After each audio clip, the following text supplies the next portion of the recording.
Morning everyone, welcome to our pre-match press conference to preview our game against Manchester City, and we'll start off with Alan from Sky. Morning Frank. Morning. Just before we do preview the Manchester City game, football has lost one of its greatest in Pele, unfortunately. I just wonder, I mean I'm a lot older than you, probably have memories, but do you have any memories that maybe your dad might have shared about him in any way? My only memories are pretty video footage as a young boy, and I grew up, I was saying on a world scale, Maradona was my hero growing up because I was able to watch him more, but it was always a matter of fact almost that Maradona and Pele had been the greatest. So I watched videos, a huge respect for him as a player and as a person, as I think all the responses in the since yesterday when we all found out the news have shown it was a great man as well as a great player, incredible icon and one of the greatest without a doubt. So sad day for football. Did you ever meet him through your uncle or anything? No, I never met him. No. On to the game itself. Obviously disappointment following the defeat on Boxing Day. How's the mood been since then? Have you had to lift the players at all? Have you seen a response in training? Well, it's the hardest way to lose a game. I think one that you believe you deserve to win. We played a pretty good game.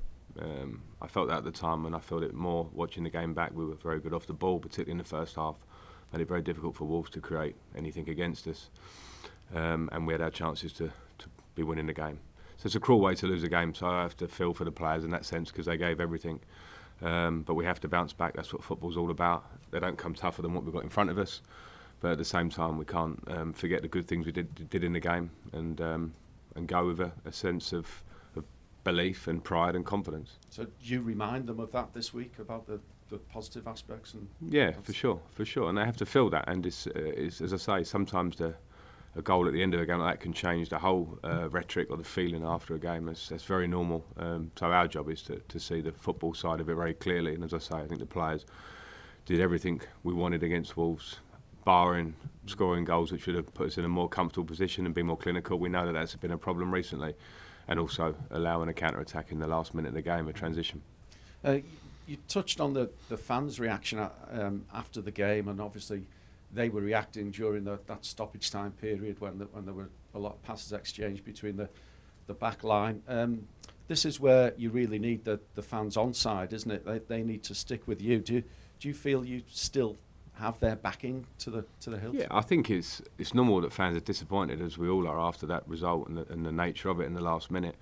And I think the moments towards the end of the game, you see it very, very often in football. I saw it in a lot of World Cup games where teams are trying to find a way to break a team down that are just sitting back, comfortable with what they got, as Wolves were. And you try to make passes to find the right angles. And maybe we got it wrong slightly in that moment, but not to a massive degree. The transition was a different thing. But yeah, we understand from last year, from the moment I came in, how strong the club was when we were very positive, very together. And so, as I always say, it's a two-way thing. We have to perform. I believe we did against Wolves, and then the crowd will back us, and that makes us a strong unit. No easy games in the Premier League, as everyone tells us, but probably none more difficult than going to Manchester City. How do you approach this type of the game when you probably know that they're going to dominate possession and the ball? Yeah, you have to understand how the game may look, work in that way in terms of our preparation. And give everything and be ready to work, to remain organised and when you have to be, particularly defensively, because they've got such attacking strengths, and also have a belief that we can go there and impose ourselves on them in our own way. So it's what it is. It's a tough game, but these are the challenges that the Premier League gives you for players and for a coach. I'm sure you make plans for the opposition every week, but can you make any particular plans to nullify Erling Haaland? It's a difficult task. Because of his, qualities and his power, and we're all seeing it. So there's nothing but respect there when you watch it from afar. When you go against him, you have to try and not give him the spaces that he wants. It's as simple as that. We'll have to do our best to do that, and of course in our prep we'll do that. But with a player of that talent, of course, at any moment, and they can hurt you in their own way. You've already touched on this as well. Goals have been an issue for the team. It's only 12 in the 16 games. Is Dominic Calvert-Lewin closer to starting? Is he in the squad? He's in the squad. Weekend? Yeah. Yeah. But too early to say whether We'll see. will begin. More likely Tuesday. We will see. No, we'll see. Is that an area of the pitch that becomes a real priority for you in the transfer window? Yeah, striker.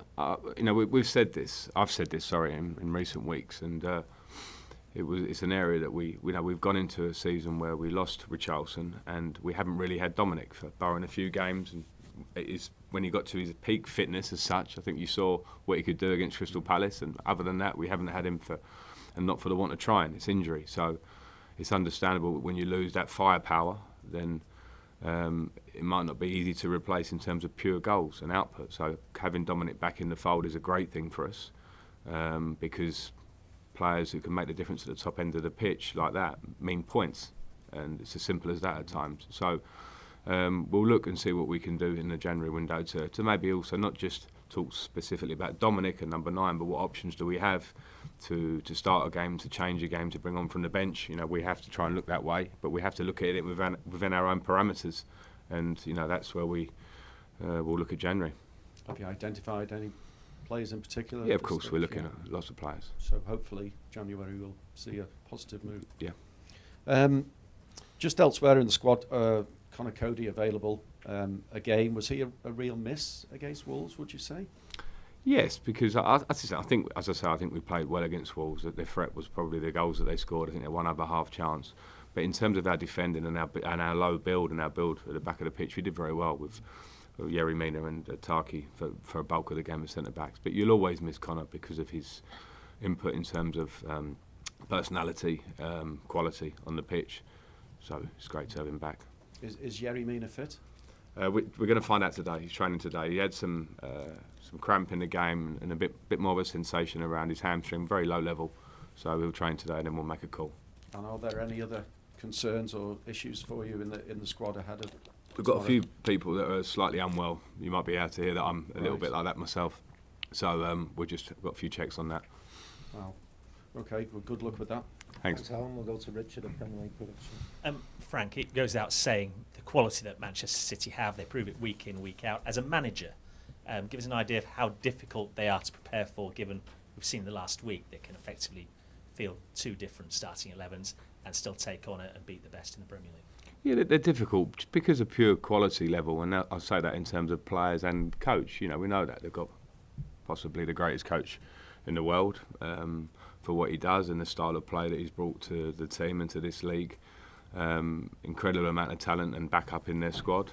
And from my being a year at City, I've got complete respect for that, because I know how long and thought out that process has been to build what they've got now. It's, those things take time. So as a coach, I think it's a great challenge. I've gone up against them a lot myself as a Chelsea manager previously, and now as an Everton manager. We made a good fist of it at Goodison last year. Very unfortunate, as we know, to not get something out of the game. But they are a huge challenge. You can't underplay it. But we also have to, as I said before, have pride about what we are, and understand if we get our game nailed on in terms of how we prepare and how we work during the game, then of course we have a chance. It's football. On Erling Haaland, he's been prolific. He's breaking records week in, week out. What is it that's enabled him to adapt so quickly to the Premier League? Because you've played with world-class players in your time at Chelsea that took time to adapt to it, and yet he seems to have had a seamless transition. Because he's an amazing player, and I think the ultimate top level of player generally can do that, can come to whatever league, especially when he possesses everything he does. I've got huge respect. I've coached against him in a pre-season game when he was at Salzburg, and was sort of my eyes wide open at this young boy at the time. I think he just signed for Salzburg, and it was clear in our pre-match preparation what this boy was already. Tried to sign him at Chelsea, wasn't to be, and it was clear what he's going to become, and and fair play to him, because I think, I know we're going up against him tomorrow, but I respect individuals that are at the top of their game. We watched the World Cup with people like Messi and Mbappe in that final, and it was, it's what football's all about, and Haaland's put himself into that bracket at a very young age. And just finally from me, going back to Pelé, you've talked about your thoughts on him as a boy growing up. as a footballer, what was his impact on the game globally? Because he seems to have a reach that very few others have had. Oh, yeah, I mean, it's not easy for me to say. And I wasn't around that period of that era. And, you know, the game, I think, is probably growing at a much faster rate now with, you know, you can imagine what Pele would have been in the modern day. I think we see it with some individuals, but in terms of his name and standing, I was a young boy growing up in Essex who, you know, was watching this Brazilian player and hearing stories of 1,000 goals plus and watching his incredible goals in World Cup. So from, you know, the reach of his name in the game was obviously huge, and it stayed. And obviously, with great players to that level, I think it just gets bigger with age. And maybe now we've lost him, unfortunately, that name will continue forevermore because of his impact he had on the game, and that's just the standing of the man. Thank you. Thanks. Richard. We'll go to Mike at Radio Merseyside. Hi Frank, hopefully Dominic Calvert-Lewin will be able to return in the coming matches, and that will be a positive, and hopefully be able to bring in some forwards during the transfer window. But the goals return from the players you have now that are playing most of the time, that needs to improve as well, and they have to take responsibility. What can you do to sort of kind of improve that? And I know working training wise it's different to the match circumstances, but that's all you can go with. Yeah, I mean, that's it.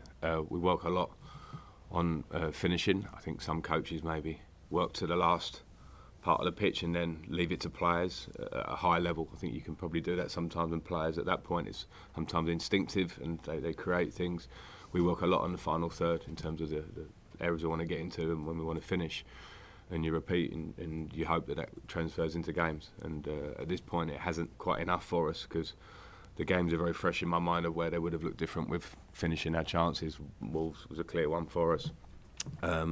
But you just have to keep working. And sometimes with developing players or players, you also have to give some leeway into the fact that people want to do the right thing, want to get in the right position and want to score goals. So there's the balance of that, plus what do we need to do? We need to get Dominic fit because his record says that he scores goals regularly for this club, and look at who else we can bring in to help the players to encourage the competition. That this is a pretty ruthless job we're working in, and we need to score goals to get the results we want. Dwight McNeil is one of those players that fits into that category that you'd be looking for more goals from him. Is he struggling a little bit confidence-wise in games? I know he's been in and out of the team. No, I think Dwight coming in, I think you can forget Dwight's age because he played so regularly for Burnley for quite a few years. You forget that he's a young man still, and I think a bit of transition for a player like him moving to a new club is important to have a feeling for that. I think he's played a lot of minutes considering he's just come in. He scored a couple of goals. He'll want more than that. I want more than that from him, but that is a bit of a process with Dwight. In terms of confidence, he knows he has my complete confidence and the staff's and his teammates because we see his quality. And for me, it's just keep working and more output will come in his game because of the level of quality he has. You touched on it briefly before, but Conor Cody being back available again, and not just specifically for the Manchester City game, how much of a boost can that be? Because you get the feeling at times in matches where the results haven't been going your way recently that occasionally the players are just lacking a bit of self-belief, and I think he has that capacity, doesn't he, to drive Sure. players. Things like that, I think sometimes a personality in sport in moments are quite natural things. They're not easy to change or teach, and Conor has it in abundance, and that rubs off on others around him. So without a doubt, and I think it's only, we've lost in the week before with the break, we lost 2 league games. Before that, our defensive record was one of the best in the league. You could feel a solidity about the team. We have to remember that feeling, and Conor was a big part of that. So to have him back in is great. Thanks, Mike. Are there any further questions in the open section before we move on to the newspapers? No? Okay, thanks guys.